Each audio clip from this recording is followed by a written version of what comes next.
Selamat siang saudara-saudara, selamat berkumpul bersama-sama untuk berbakti secara online dalam kebaktian untuk Minggu tanggal 23 Agustus 2020. Mari kita bersama-sama memulai kebaktian ini dengan menyanyikan lagu Seluruh Dunia Hai Nyanyikanlah.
Mari kita berdoa.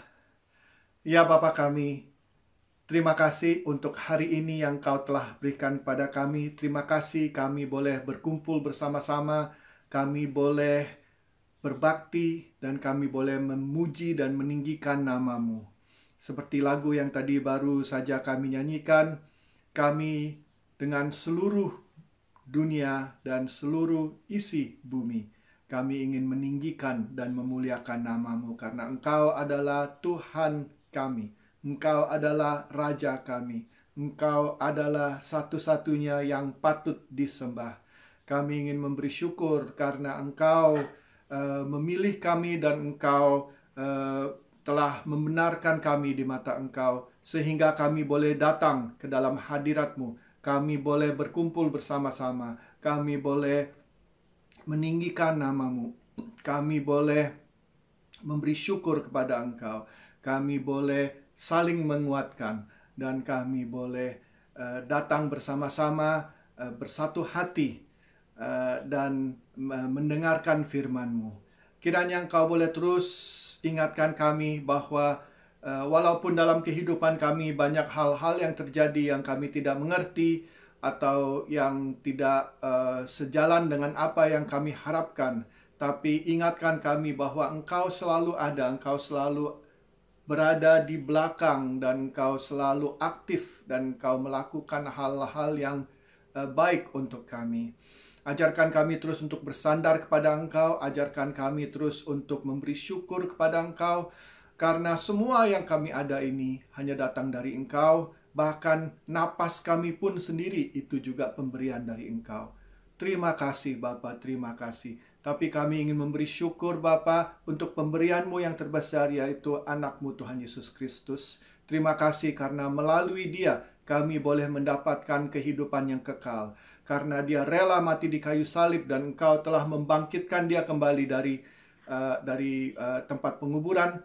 Dan sekarang Dia sudah duduk di sebelah kanan Engkau. Kami tahu bahwa kami mempunyai Tuhan yang hidup. Terima kasih Bapa, terima kasih. Bapa, walaupun Kau begitu baik, walaupun Kau mengasihi kami dan Kau telah memberikan kami perintah-perintah-Mu dan jalan yang benar, tapi seringkali kami melanggar. Kami memilih jalan sendiri. Ampunilah kami Bapa pada saat-saat seperti itu. Terima kasih Bapa karena Engkau telah berjanji di dalam 1 Yohanes 1 ayat 9, kalau kami datang kepada Engkau dan kami mengaku akan dosa-dosa kami, maka Engkau akan mengampuninya. Sekali lagi terima kasih. Kami panjatkan doa ini dalam nama anak-Mu, Tuhan Yesus Kristus, Juru Selamat kami. Amin. Okay, children, now it's time for the children's talk. So gather around and listen. Now, let me ask you, have you ever told a lie? Now, you're going to be honest, okay? I'm going to be honest. I must say and I must admit that I have told lies in my life. And you know what I've learned when we tell lies, when I tell lies, what I try to do is I try to cover my lie. All right? So if I've said a lie and I don't want to be caught out, and so to cover my back, what I do is that when somebody else asks me, and then I will say, you know, I will cover that lie. And so I will continually lie. And so, you know, what we need to do is we need to remember, whenever we say a lie, whenever we say things that are untrue, we need to remember that a lie is not something that God likes. A lie is something that actually hurts other people and also hurts us. And so we need to remember, when we tell a lie, as soon as we tell a lie, and as soon as we know that we have told a lie, many times in our lives, our conscience tells us, you know, you feel guilty. And you say, oh, have I done this right? Oh, have I, you know, I shouldn't have done this. That's your conscience telling you. As soon as your conscience tells you you've done something wrong, what you need to do is you need to straight away own up to it. And you need to straight away say, I'm sorry, I've told a lie, please forgive me. Because, you know, if you don't do that, if you continue to lie and you cover the next lie and you say another lie, and you know what? It may start off as a little tiny lie, but then to cover that lie it becomes slightly bigger. And then when you tell another lie, it becomes bigger and it becomes bigger. And then before you know it, it becomes so huge so that so many people will be affected by that lie. And then many people will be hurt by that lie. So as soon as your conscience tells you, stop, we should stop. We should say, I'm sorry. I'm sorry. And, you know, it's easier said than done, isn't it? To stop lying, because lying comes so naturally for us human beings. So how can we do that? How can we stop? Well, there is one person that can actually help us, and that is, of course, Jesus. Jesus can always help us with anything and everything. Because we've got to remember that Jesus actually lived as a human being. And Jesus went through all the things that we went through. He was tempted. He knew what it feels, you know, to be tempted, to be lied on, and to be betrayed. And yet he did not sin. He did not do anything wrong. He's the only person in this world who had never sinned. And we can always ask Jesus, Jesus, help us. Because when we ask for help from Jesus, Jesus always helps. And Jesus is very good. Jesus is very strong. And Jesus is very kind. So remember that. And so now we're going to sing this song, Jesus, Strong and Kind.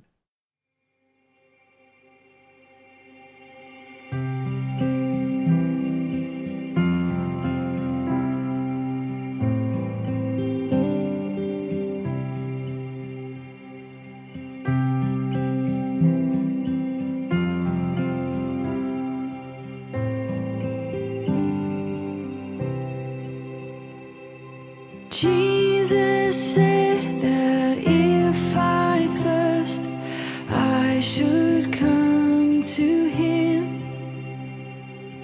No one else can satisfy. I should come to him. Jesus said if I am weak, I should come to him. No one else can be my strength. I should come to Him. For the Lord is good and faithful. He will keep us day and night. We can always run to Jesus, Jesus strong and kind.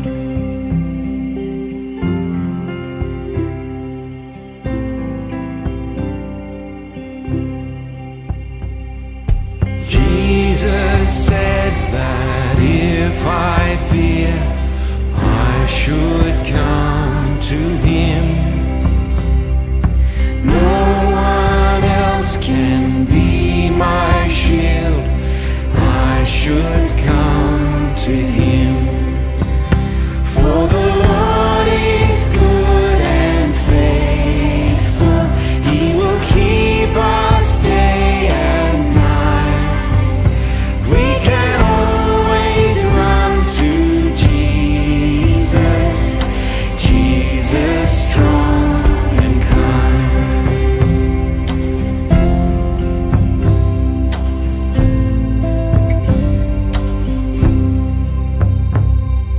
Jesus said, if I am lost, He will come to me.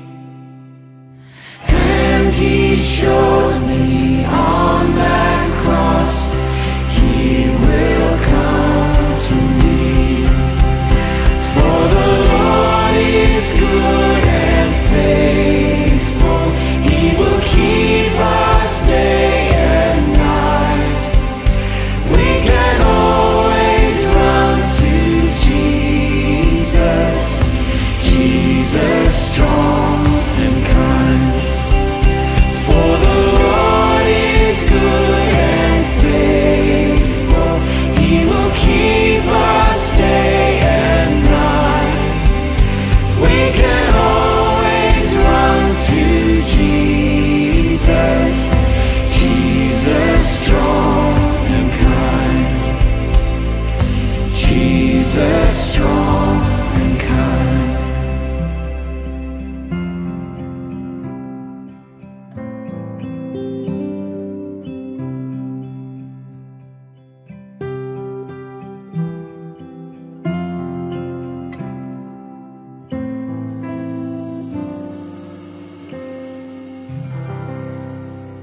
Oke, sekarang waktunya untuk warta.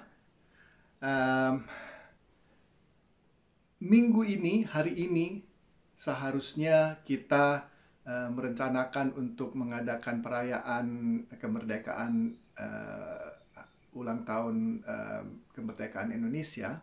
Tapi karena kita sekarang berada dalam alert level 3, kita tidak bisa mengadakan. Dan karena masih belum tentu, tidak ada ketentuan kapan kita akan bisa turun dari level alert 3 ke level alert 2 atau ke level alert 1, sudah diputuskan bahwa perayaan untuk kemerdekaan, Hari Kemerdekaan Indonesia untuk tahun ini di cancel, ya, ditiadakan. Karena kita tidak tahu kapan kita bisa bertemu kembali, berkumpul bersama-sama lagi, tidak ada ketentuan. Tahun depan kita bisa mengadakan perayaan. Juga untuk International Cuisine Dinner yang direncanakan tanggal 29 Agustus itu juga dimundurkan, dipospon sampai nanti kita alert level 1, dan kita harapkan kita schedulekan untuk hari Sabtu terakhir bulan September. Dan kita berharap bahwa nanti kalau sudah hari Sabtu terakhir bulan September, kita sudah berada dalam alert level 1. Saudara-saudara juga tahu bahwa minggu depan, bukan minggu depan, tanggal 6 September, kita merencanakan untuk mengadakan AGM dan juga kebaktian bersama, combined service, dan juga mengadakan perjamuan kudus. Juga karena lockdown, kalau memang nanti sudah tanggal 6 kita sudah berada di dalam alert level 2 pun, tidak mungkin kita bisa mengadakan kebaktian bersama, kebaktian gabungan, karena level 2 itu masih maksimumnya 100 orang. Jadi session sudah mengambil keputusan untuk mengundurkan AGM kita, kebaktian gabungan dan juga perjamuan kudus, nanti sampai kita sudah dalam alert level 1. Kapan tepatnya kita masih belum tahu, karena harus menunggu sampai kita sudah dalam alert level 1. Tapi nanti akan dikasih informasi kapan kita akan mengadakan kebaktian gabungan untuk dan juga sekalian mengadakan AGM. Sekian warta untuk minggu ini. Mari kita sekarang bersama-sama menaikkan doa-doa syafaat kita yang akan dibawakan oleh Ibu Ago. Jemaat yang dikasihi Tuhan, mari kita bersatu hati masuk di dalam doa. Bapa yang di surga, dengan hati penuh syukur dan terima kasih di kesempatan yang Tuhan berikan ini, kami boleh datang menghampiri akan hadirat-Mu yang suci dan yang kudus. Bapa, kami mau menyerahkan ibadah kami siang hari ini ke dalam pimpinan-Mu. Urapilah hamba-Mu yang boleh menyampaikan firman kebenaran-Mu ini. Berikan juga kami ketenangan untuk duduk di bawah kaki-Mu, menerima akan sabda-Mu dengan baik. Tuhan, kami juga teringat ya Bapak, bagi saudara-saudara kami yang tidak bisa hadir dalam kebaktian ini, dimanapun mereka berada, Engkau juga yang menyertai mereka, baik yang dalam kondisi sakit, Engkau juga yang akan melawat mereka, memberikan penghiburan, ketenangan, dan hati yang berserah kepada Tuhan. Juga kami berdoa bagi para saudara-saudara kami yang sudah lanjut usia. Biarlah di dalam usia yang lanjut, mereka tetap terus teguh di dalam iman kepadamu, mengucap syukur senantiasa, mengingat akan kebaikan dan kasih-Mu. Hiburkanlah mereka ya Tuhan. Kami juga mau menyerahkan ya Bapak, bagi setiap anak-anak-Mu yang pada saat ini sedang mencari pekerjaan atau yang sedang mengurus izin tinggal. Tuhan, berilah mereka kesabaran dan hati yang terus berfokus kepadamu untuk berserah menantikan kasih Tuhan yang boleh dinikmati. Tuhan, kami juga teringat Bapak untuk negara New Zealand di mana kami boleh tinggal di sini ya Tuhan. Kiranya jikalau boleh dikembalikanlah bangsa New Zealand ini kepada jalan-Mu ya Tuhan, yang mana mereka sudah meninggalkan Engkau ya Bapak. Tolong pakai setiap kami anak-anak-Mu yang ada di New Zealand ini untuk boleh menjadi saksi-Mu dan mau memberanikan diri memberikan kebenaran yang Tuhan ajarkan. Tolong Tuhan untuk hal ini. Bapak, kami juga mau berdoa ya Tuhan bagi negara Indonesia. Tuhan tahu dengan situasi dan kondisi yang sedang dihadapi di sana Tuhan. Berilah kekuatan bagi pemimpin bangsa Indonesia untuk boleh menjalankan tugas-tugas yang ada dengan hati yang takut kepada Engkau. Begitu juga ya Tuhan dengan anak-anak-Mu yang ada di sana Tuhan. Disatukan untuk tetap tekun, setia di dalam menyuarakan kebenaran-Mu ya Tuhan. Sehingga boleh banyak jiwa yang dimenangkan bagi Kristus. Tuhan, kami juga mau menyerahkan Bapak untuk situasi dunia saat ini yang sedang dilanda kemelut COVID-19 yang begitu mengakibatkan terjadinya bermacam-macam krisis ya Tuhan. Tolong bukakan setiap pemimpin-pemimpin negara untuk mau berseru dan berfokus kepada Engkau. Kami percaya Tuhan, Engkau Allah yang berdaulat, Engkau Bapa yang baik, Engkau yang mengasihi akan kami semua anak-anak-Mu yang Engkau sudah pilih dan Engkau sudah panggil. Dilepaskan dari segala semua kemelut yang ada ini.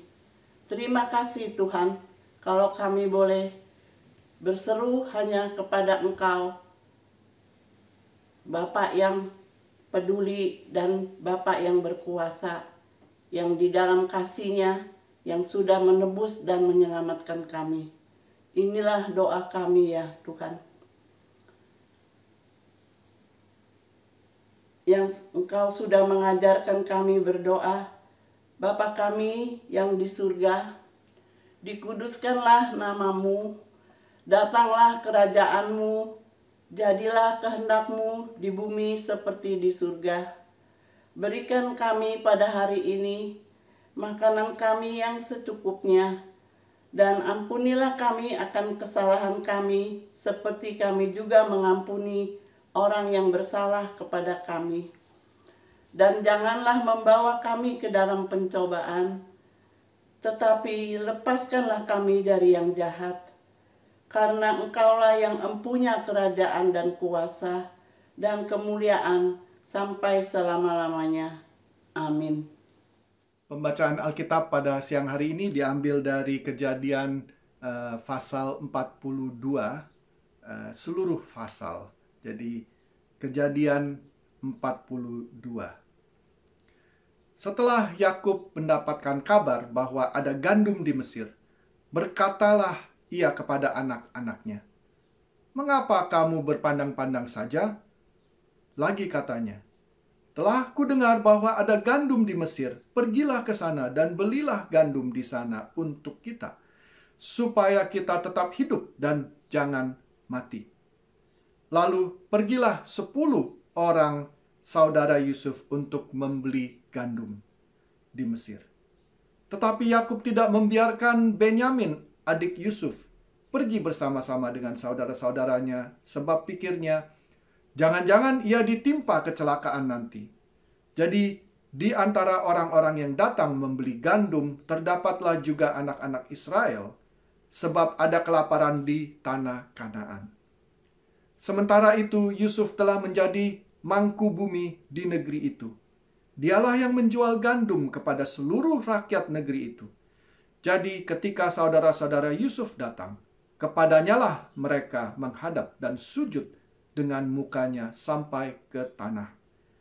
Ketika Yusuf melihat saudara-saudaranya, segeralah mereka dikenalnya, tetapi ia berlaku seolah-olah ia seorang asing kepada mereka. Ia menegur mereka dengan membentak, katanya, "Dari mana engkau?" Jawab mereka, "Dari tanah Kanaan untuk membeli bahan makanan." Memang Yusuf mengenal saudara-saudaranya itu, tetapi dia tidak dikenal mereka. Lalu teringatlah Yusuf akan mimpi-mimpinya tentang mereka. Berkatalah ia kepada mereka, "Kamu ini pengintai, kamu datang untuk melihat-lihat di mana negeri ini tidak dijaga." Tetapi jawab mereka, "Tidak, tuanku, hanyalah untuk membeli bahan makanan hamba-hamba ini datang. Kami ini sekalian anak dari satu ayah.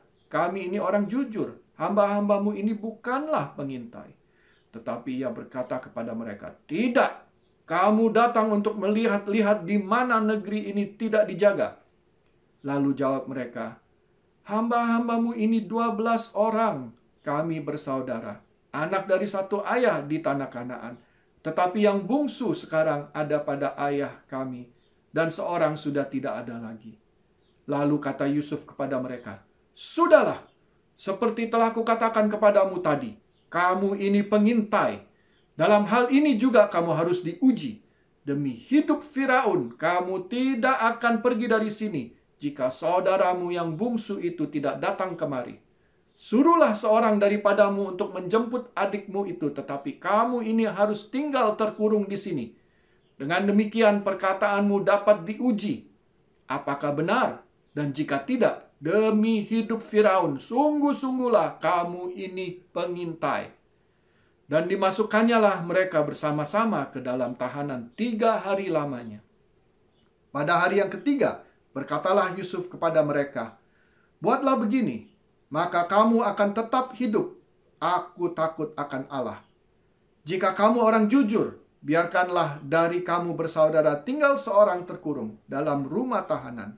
Tetapi pergilah kamu, bawalah gandum untuk meredakan lapar seisi rumahmu. Tetapi saudaramu yang bungsu itu haruslah kamu bawa kepadaku, supaya perkataanmu itu ternyata benar dan kamu jangan mati. Demikianlah diperbuat mereka. Mereka berkata seorang kepada yang lain, betul-betullah kita menanggung akibat dosa kita terhadap adik kita itu. Bukankah kita melihat bagaimana sesak hatinya ketika ia memohon belas kasihan kepada kita? Tetapi kita tidak mendengarkan permohonannya. Itulah sebabnya kesesakan ini menimpa kita. Lalu Ruben menjawab mereka, bukankah dahulu kukatakan kepadamu, janganlah kamu berbuat dosa terhadap anak itu. Tetapi kamu tidak mendengarkan perkataanku. Sekarang darahnya dituntut daripada kita. Tetapi mereka tidak tahu bahwa Yusuf mengerti perkataan mereka, sebab mereka memakai seorang juru bahasa. Maka Yusuf mengundurkan diri dari mereka, lalu menangis. Kemudian ia kembali kepada mereka dan berkata-kata dengan mereka. Ia mengambil Simeon dari antara mereka, lalu disuruh belenggu di depan mata mereka.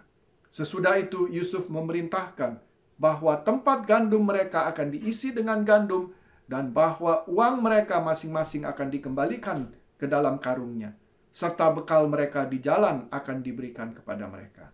Demikianlah dilakukan orang kepada mereka itu. Sesudah itu mereka pun memuat gandum itu ke atas keledai mereka, lalu berangkat dari situ. Ketika seorang membuka karungnya untuk memberi makanan keledainya di tempat bermalam, dilihatnya lah uangnya ada di dalam mulut karungnya. Katanya kepada saudara-saudaranya, uangku dikembalikan, lihat, ada dalam karungku. Lalu hati mereka menjadi tawar dan mereka berpandang-pandang dengan gemetar, serta berkata, apakah juga yang diperbuat Allah terhadap kita? Ketika mereka sampai kepada Yakub ayah mereka di tanah Kanaan, mereka menceritakan segala sesuatu yang dialami. Katanya, orang itu, yakni yang menjadi tuan atas negeri itu, telah menegur kami dengan membentak dan memperlakukan kami sebagai pengintai negeri itu. Tetapi kata kami kepadanya, kami orang jujur, kami bukan pengintai. Kami 12 orang bersaudara, anak-anak ayah kami. Seorang sudah tidak ada lagi, dan yang bungsu ada sekarang pada ayah kami di tanah Kanaan. Lalu kata orang itu, yakni yang menjadi tuan atas negeri itu, kepada kami, dari hal ini aku akan tahu apakah kamu orang jujur. Dari kamu bersaudara haruslah kamu tinggalkan seorang padaku. Kemudian bawalah gandum itu untuk meredakan lapar seisi rumahmu dan pergilah. Lalu bawalah kepadaku saudaramu yang bungsu itu. Maka aku akan tahu bahwa kamu bukan pengintai, tetapi orang jujur. Dan aku akan mengembalikan saudaramu itu kepadamu. Dan bolehlah kamu menjalani negeri ini dengan bebas. Ketika mereka mengosongkan karungnya, tampaklah ada pundi-pundi uang masing-masing dalam karungnya. Dan ketika mereka beserta ayah mereka melihat pundi-pundi uang itu, ketakutanlah mereka. Dan Yakub ayah mereka berkata kepadanya, kamu membuat aku kehilangan anak-anakku. Yusuf tidak ada lagi dan Simeon tidak ada lagi. Sekarang Benyamin pun hendaklah kamu bawa juga. Aku inilah yang menanggung segala-galanya itu. Lalu berkatalah Ruben kepada ayahnya, kedua anakku laki-laki boleh engkau bunuh jika ia tidak kubawa kepadamu. Serahkanlah dia di dalam tanganku, maka dia akan kubawa kembali kepadamu.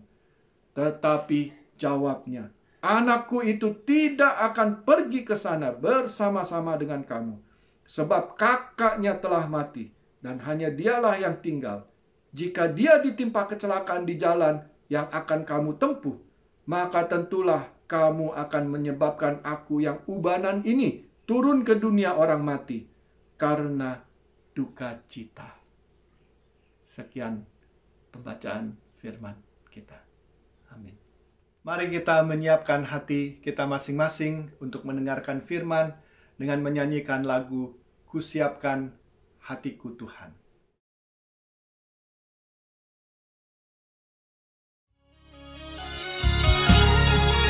Kusiapkan hatiku Tuhan untuk dengar firman-Mu saat ini.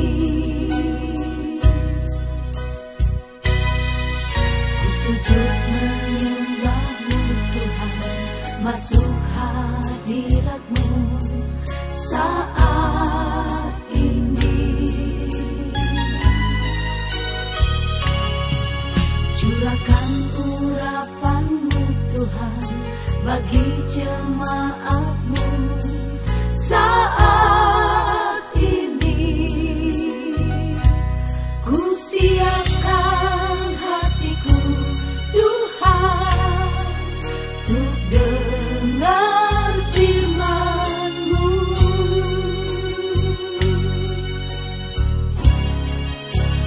Firman-Mu Tuhan tiada berubah.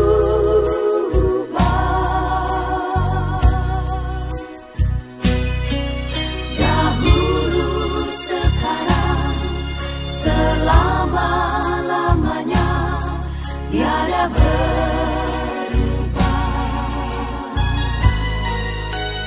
Firman-Mu Tuhan, penolong hidupku.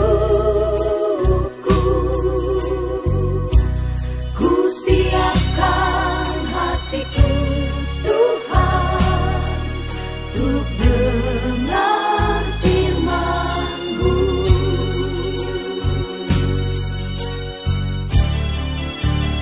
Firman-Mu Tuhan tiada berubah.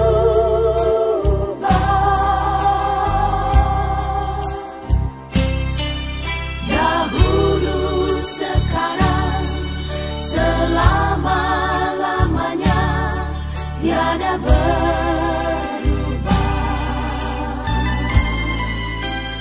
Firman-Mu Tuhan, penolong hidupku. Ku siapkan hatiku Tuhan untuk dengar firman-Mu. Ku siapkan hatiku Tuhan untuk dengar firman-Mu.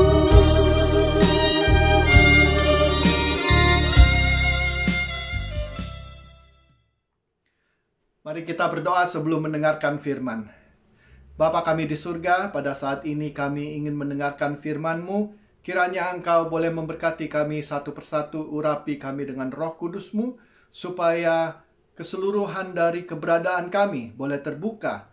Kami bisa mendengarkan, kami bisa mengerti, dan kami mau melakukan apa yang Engkau sampaikan kepada kami.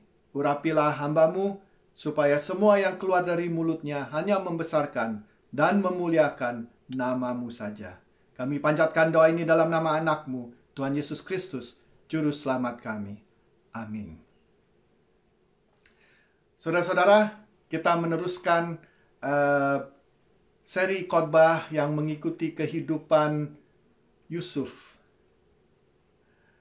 Pada saat ini di dalam teks kita sudah 20 tahun berlalu kira-kira setelah Yusuf dijual sebagai budak dan dibeli di Mesir, dan dia dikurung sudah 20 tahun. Dari mana saya tahu bisa 20 tahun? Karena waktu Yusuf dibenci oleh saudara-saudaranya, dia berumur 17 tahun. Waktu dia menghadap Firaun, dia sudah berumur 30 tahun. Berarti 13 tahun sudah berlalu dari waktu dia dibenci oleh saudara-saudaranya dan dia menghadap Firaun. Dan kita tahu bahwa Firaun punya mimpi adalah 7 tahun ada panen yang sungguh sangat hebat, dan setelah itu ada kekeringan. Jadi paling sedikit 13 tahun tambah 7 tahun jadi 20 tahun. Jadi pada saat ini paling sedikit sudah 20 tahun berlalu sejak Yusuf bertemu atau berbicara atau melihat saudara-saudaranya. Dan pada saat itu, setelah sudah mulai kekeringan yang juga terkena Kanaan, di sana juga jadi sudah 20 tahun, dan Yakub menyuruh saudara-saudaranya Yusuf untuk pergi ke Mesir untuk membeli gandum. Nah, saudara-saudara, dalam teks kita hari ini kita akan memperhatikan respons atau reaksi dari Yakub dalam situasi ini, dari saudara-saudara Yusuf dalam situasi ini, dan juga dari Yusuf sendiri. Yang pertama, kita akan memperhatikan bagaimana Yakub menghadapi situasi ini. Saudara-saudara, seperti saya katakan, sudah 20 tahun berlalu, tapi kiranya Yakub ini masih belum berubah, saudara-saudara. Ingat, saudara-saudara, di dalam Kejadian 37, di sana dicatat dengan jelas di dalam Kejadian 37 ayat 4 bahwa Yakub lebih mengasihi Yusuf dan memberikan dia jubah yang sangat indah. Dan karena itu, saudara-saudaranya Yusuf membenci Yusuf. Setelah 20 tahun berlalu, rupanya Yakub masih tetap memilih kasih, saudara-saudara. Jadi waktu kekeringan, waktu Yakub menyuruh anak-anaknya pergi ke Mesir untuk membeli gandum, hanya 10 yang dikirim. Benyamin tidak dikasih pergi bersama-sama mereka. Dan apa alasannya?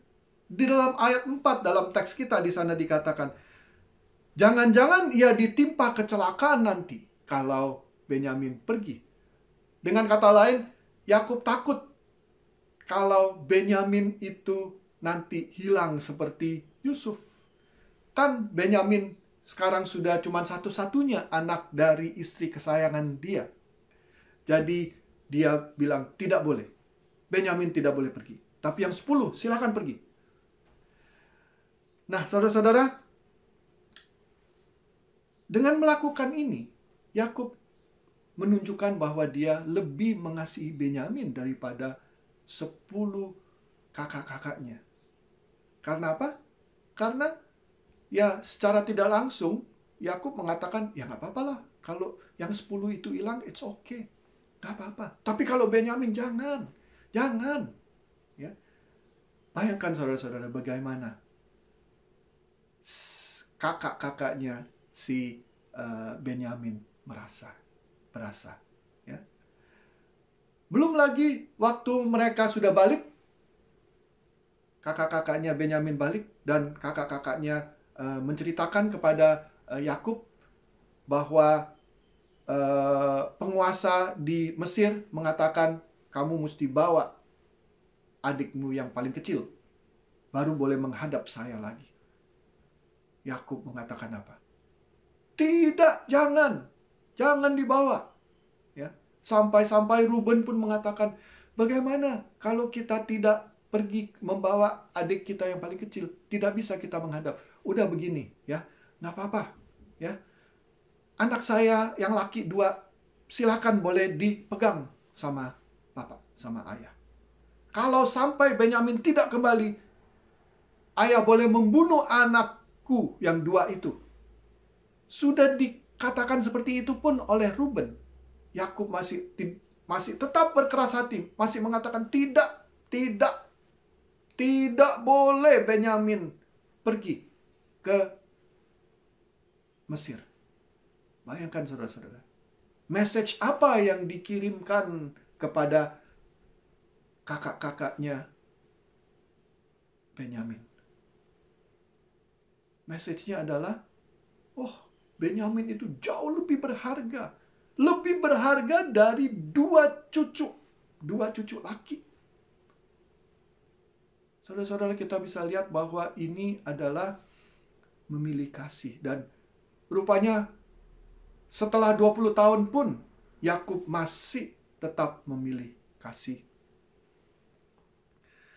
Kita tahu, saudara-saudara, bahwa Yusuf dibenci oleh saudara-saudaranya karena Yakub memilih kasih. Jadi saudara-saudara, kita jangan memilih kasih kalau kita menjadi orang tua. Jangan memilih kasih. Karena memilih kasih itu adalah sesuatu yang bahaya. Kalau kita lihat di dalam Alkitab, contoh-contoh di mana ada orang tua yang memilih kasih, efeknya selalu negatif. Contohnya, mamanya Yakub sendiri memilih kasih. Dia lebih mengasihi Yakub daripada Esau. Apa efeknya? Yakub dan Esau bermusuhan seumur hidup. Dan Yakub takut bertemu dengan Esau. Karena apa? Karena mereka membenci satu sama yang lain. Karena apa? Karena ada pilih kasih, saudara-saudara. Nah, saudara-saudara, mungkin ada yang mengatakan, itu kan nggak terlalu konklusif lah ya.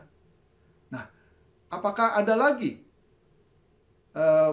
Bagaimana kalau kita mencari tahu dari expert parenting?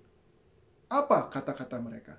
Nah, saudara-saudara, menurut Nicky dan Silali ini adalah pengarang buku The Parenting Book. The Parenting Book. Tahukah saudara-saudara bahwa Nicky dan Sila Lee, L-I-E, mereka ini adalah pengarang Alpha Course. Mungkin semua orang tahu Alpha Course itu yang jalanin kan sekarang Nicky Gamble, bukan Nicky Lee. Tapi yang mengarang Alpha Course itu pertama-tamanya adalah Nicky Lee. Dan dijalankan oleh Nicky Lee. Setelah sudah beberapa tahun baru dioper ke Nicky Gamble. Dan diolah lagi sama Nicky Gamble. Jadi Nicky dan Sila, itu istrinya, Nicky dan Sila Lee, sekarang menulis buku Parenting Book. Dan juga menjalankan atau mengadakan course, parenting course. Dan menurut Nicky dan Sila Lee, mereka mengatakan bahwa memilih kasih antara anak-anak kita itu akan membuat anak-anak mengalami luka secara emosional yang mempunyai efek sampai seumur hidup anak-anak kita. Kalau dalam bahasa Inggrisnya dikatakan, favoritism leaves emotional wounds in children that can adversely affect the rest of their lives. Jadi saudara-saudara, kita lihat contoh di dalam Alkitab negatif. Ya, Nicky dan Silali dan juga para ahli-ahli parenting yang lain mengatakan jangan ada pilih kasih, favoritism, karena itu bisa menimbulkan iri hati, bisa menimbulkan sibling rivalry. Ya, jadi antara seperti Esau dan Yakub, mereka itu ada sibling rivalry, mereka bermusuhan. Mungkin ada yang mengatakan, mungkin si Yakub itu kan dia nggak tahu lah ya, kalau memilih kasih itu nggak baik untuk keluarganya. Mungkin ada yang mengatakan seperti itu. Oke. Yakub bisa ada alasan mengatakan bahwa dia tidak tahu kalau memilih kasih itu tidak baik. Tapi bagaimana dengan saudara dan saya? Kita-kita ini yang sekarang sudah menjadi orang tua, atau nanti kalau saudara-saudara yang belum menikah, nanti kalau sudah menjadi orang tua, kita sudah diberikan melalui Alkitab dan juga melalui buku-buku seperti The Parenting Book bahwa sibling rivalry ini tidak baik. Jadi kita sudah diberikan, sudah dikasih tahu. Bagaimana respon kita? Apakah kita masih tetap mengatakan, nggak apa-apa, sibling rivalry oke kok, ya, memilih kasih oke kok. Jangan, saudara-saudara, jangan. Mari kita, kalau kita memang menjadi orang tua, jangan kita memilih kasih. Kita harus mengasihi anak-anak kita sama ratanya. Itu poin yang pertama. Jadi Yakub masih tetap memilih kasih. Kita jangan mengikuti contoh dari Yakub. Nah, sekarang kalau kita perhatikan saudara-saudara Yusuf. Mereka menghadap pada Yusuf dan Yusuf mengatakan, "Hai, kamu itu pengintai." Ya. Dan saudara-saudaranya mengatakan, "Enggak, kita bukan pengintai. Kita ini orang-orang yang jujur." Orang-orang yang jujur, ya. Tapi mereka kan menjual adiknya, yaitu Yusuf. Dan mereka berdusta kepada ayahnya, mengatakan, "Oh, Yusuf sudah mati." Selama 20 tahun mereka bohong dan mereka simpan rahasia itu, bahwa Yusuf sudah mati. Walaupun mereka tahu bahwa Yusuf belum mati. Yusuf dijual, bukan mati. Jadi mereka simpan rahasia ini. Dan waktu mereka diperlakukan sama Yusuf, mereka rupa-rupanya sudah mulai mengerti bahwa perbuatan mereka itu salah. Karena di dalam ayat 21 dan 22, ya, mereka mengatakan, "Wah, jangan-jangan ini karena perbuatan kita dulu waktu kita menjual Yusuf." Dan sana dikatakan, bukankah kita bisa lihat sesak hatinya dia? Dan waktu dia bermohon kepada kita untuk belas kasihan, tapi kita tidak pedulikan. Maka dari itu, sekarang kita mengalami ini karena dosa kita. Jadi, saudara-saudara, mereka rupanya sudah, hati nurani mereka sudah mengatakan, "Hei, you selama 20 tahun ya melakukan yang salah, tapi masih tetap belum mengaku." Mereka sudah ada perasaan seperti itu. Tapi apa yang mereka lakukan? Mereka mengumpatkan kepada ayahnya bahwa Yusuf itu belum mati, tapi mengatakan bahwa Yusuf mati. Dan setelah diperlakukan oleh Yusuf, mereka hati nuraninya ditusuk-tusuk, ya, atau dibangunin. "Hei, you salah." Apa yang mereka lakukan? Apakah mereka meminta maaf? Apakah mereka mengaku? Perhatikan saudara-saudara, waktu mereka kembali ke Kanaan, mereka bertemu lagi kepada ayahnya. Apakah mereka mengatakan, "Aduh, sorry ya, ayah, Yusuf itu waktu dulu sebenarnya belum mati loh." Mereka mengaku? Enggak. Mereka tidak mengaku, saudara-saudara. Mereka sama sekali diam. Mereka diam. Dan karena mereka diam, saudara-saudara, karena mereka tidak mengaku akan kesalahan mereka, mereka masih tetap merasa bersalah. Mereka ada guilty feeling, saudara-saudara. Mungkin saudara-saudara bertanya, dari mana bisa tahu bahwa mereka ada guilty feeling? Di dalam teks kita hari ini tidak ada. Tapi kalau kita lihat di dalam Kejadian 50, setelah Yakub mati, apa yang terjadi? saudara-saudara Yusuf menghadap kepada Yusuf. Saudara-saudara Yusuf merasa takut. Dan mereka mengatakan, jangan-jangan nanti Yusuf mau membalas dendam. Karena apa? Karena toh kita berbuat jahat kepada dia. Nah, sekarang ayah kita udah mati. Mungkin dulu dia takut sama ayah. Ya, takut sama Yakub. Jadi nggak diapa-apain. Nah sekarang Yakub udah mati. Cilakalah kita. Maka dari itu mereka menghadap kepada Yusuf. Dan mereka meminta maaf kepada Yusuf. Itu mereka merasa guilty. Nah saudara-saudara, apa yang kita bisa pelajari dari situasi ini? Marilah kita jangan seperti saudara-saudaranya Yusuf. Mereka sudah berbuat salah, tapi mereka menutup-nutupi. Mereka tidak mau mengaku berbuat salah. Sebenarnya kita juga seperti itu, bukan saudara-saudara?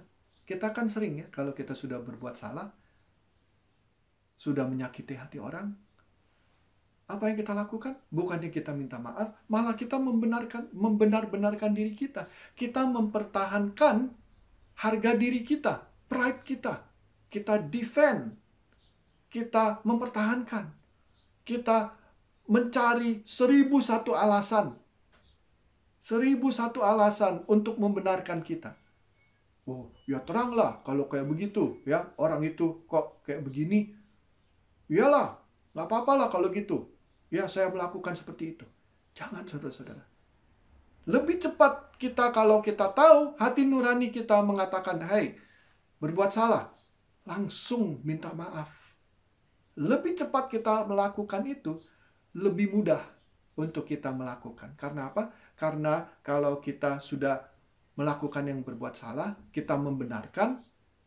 Jadi, seolah-olah kita itu menipu diri kita. Bukan seolah-olah, memang benar-benar kita menipu diri kita sendiri. Mengatakan bahwa apa yang salah, yang kita lakukan, itu sebenarnya benar. Lebih lama, lebih banyak lagi alasan-alasan yang kita tumpuk-tumpuk-tumpukkan untuk membenarkan diri kita. Lebih susah lagi untuk kita meminta maaf. Jadi saudara-saudara, marilah kita cepat kalau kita menyakiti hati orang. Kalau kita melakukan yang salah, langsung minta maaf. Dan apalagi kalau kita meminta maaf kepada sesama kita yang percaya, seharusnya kita harus bisa mengampuni dengan cepat. Karena apa? Karena toh Tuhan sudah mengampuni kita. Kita sudah diampuni oleh Tuhan. Maka dari itu kita juga harus mengampuni seperti doa Bapa kami. Ya, doa Bapa kami, kita mengatakan ampunilah seperti kami mengampuni. Jadi kita juga harus mengampuni, saudara-saudara. Jadi poin kedua adalah saudara-saudara Yusuf sudah tahu bahwa mereka melakukan hal yang salah, tapi mereka masih tetap tidak mengaku. Maka dari itu mereka terus dalam kehidupan mereka sampai Yakub ayahnya meninggal, masih tetap ada guilty feeling, masih ada merasa takut, masih tidak tenang hatinya. Nah saudara-saudara, kalau kita mau tenang hati kita, kalau kita mau supaya tidak ada guilty feeling, sudah berbuat salah, minta maaf. Sorry. Dan itu akan membuat kehidupan kita tenang. Itu poin yang kedua. Nah poin yang ketiga, kita sekarang lihat respons Yusuf dalam situasi ini. Apa yang Yusuf lakukan? Kalau kita baca teks kita pada hari ini, kita lihat seolah-olah Yusuf ini marah atau membalas dendam atau membenci saudara-saudaranya.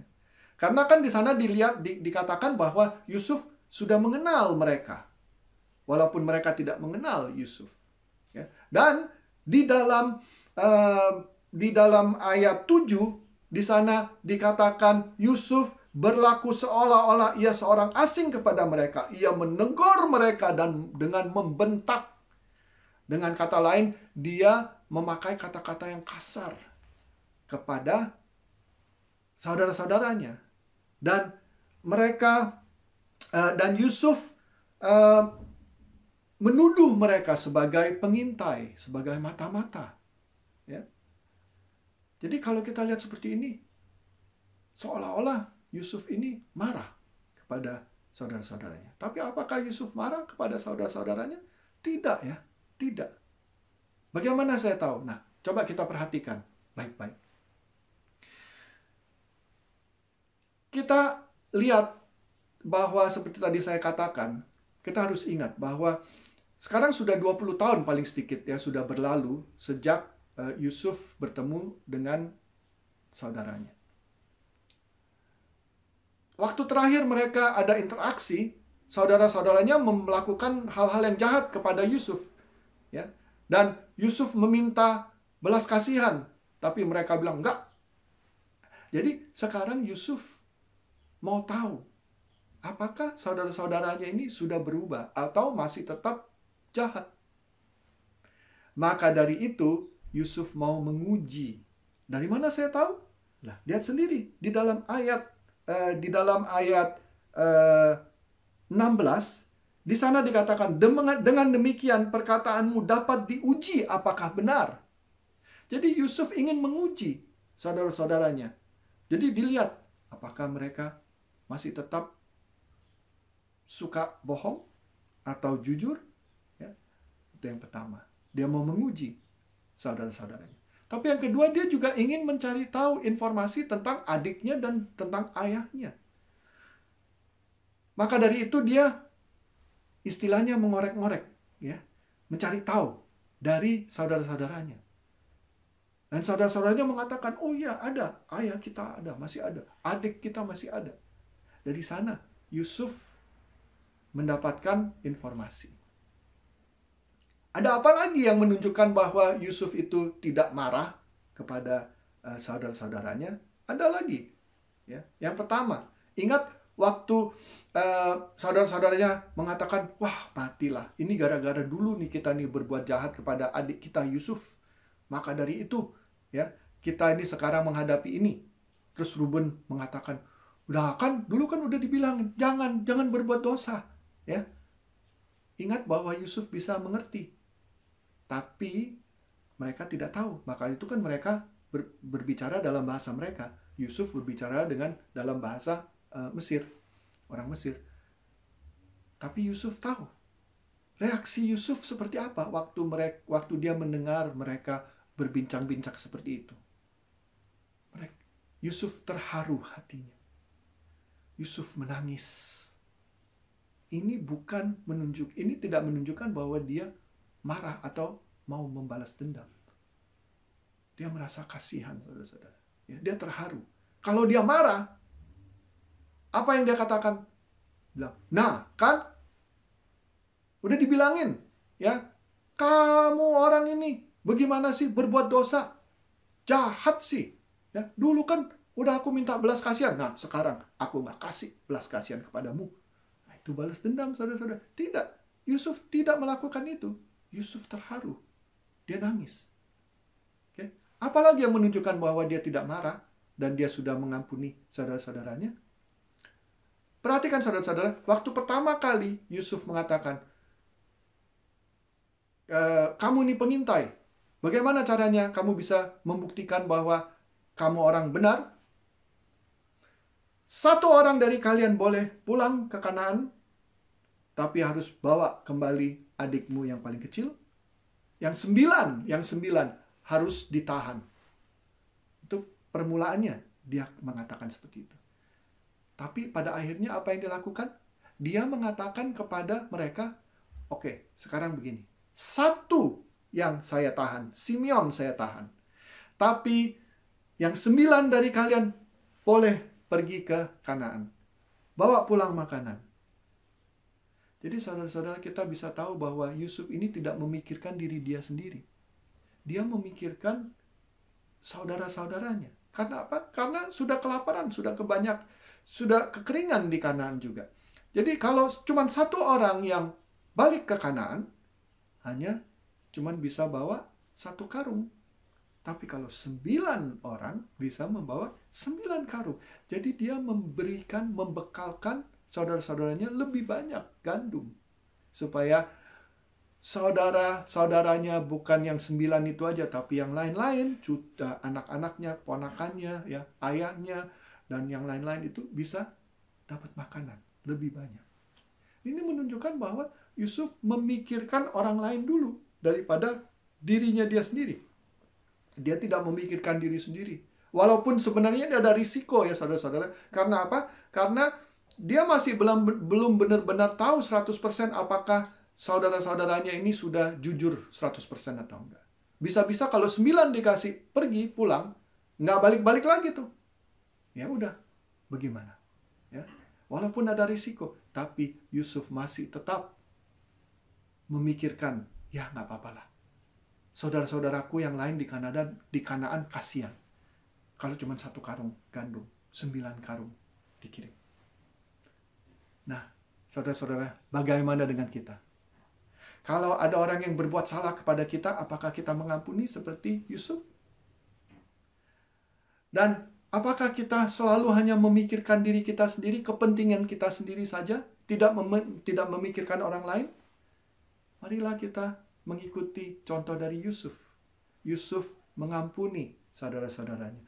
Yusuf tidak hanya memikirkan dirinya dia sendiri saja, tapi dia memikirkan orang lain. Saudara-saudara, dari teks kita hari ini, kita ini diingatkan. Marilah kita saudara-saudara, jangan memilih kasih. Di antara kita yang punya anak, yang sudah jadi orang tua, atau nanti kalau saudara jadi orang tua, jangan memilih kasih. Karena memilih kasih itu efeknya negatif. Negatif. Jangan. Itu yang pertama. Yang kedua, kalau kita berbuat salah dan hati nurani kita sudah mengutik hati kita, membangunkan hati kita mengatakan, "Hei, berbuat salah kamu." Langsunglah minta maaf. Jangan tunggu-tunggu, jangan membenar-benarkan, minta maaf. Supaya apa? Supaya hati kita tenang. Itu yang kedua. Yang ketiga, kalau orang lain berbuat jahat kepada kita, melakukan yang tidak baik, menyakiti hati kita, ampunilah mereka. Seperti Yusuf mengampuni saudara-saudaranya yang berbuat sangat jahat kepada Yusuf. Dan marilah kita jangan hanya memikirkan diri kita sendiri saja, tapi pikirkan juga orang lain. Seperti Yusuf. Amin. Mari kita berdoa. Bapa kami di surga, sekali lagi kami ingin memberi syukur. Terima kasih Bapa, kiranya Engkau boleh terus memberkati kami.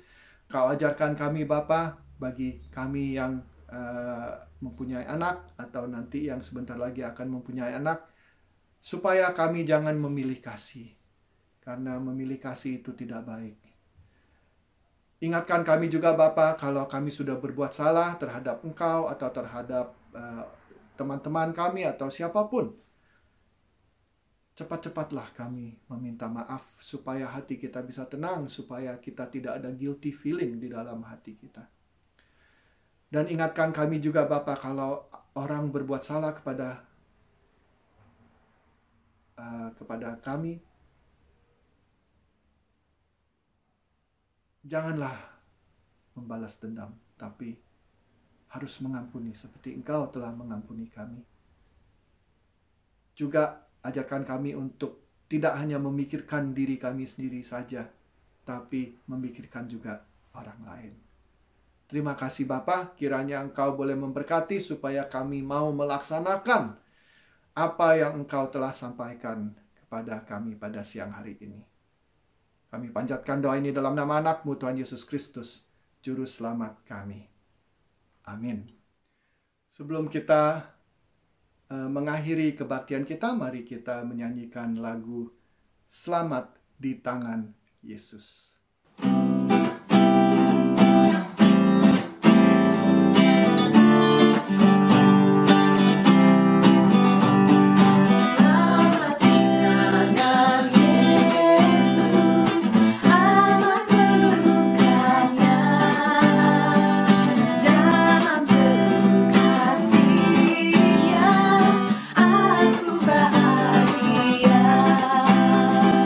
Lalu madu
terimalah berkat.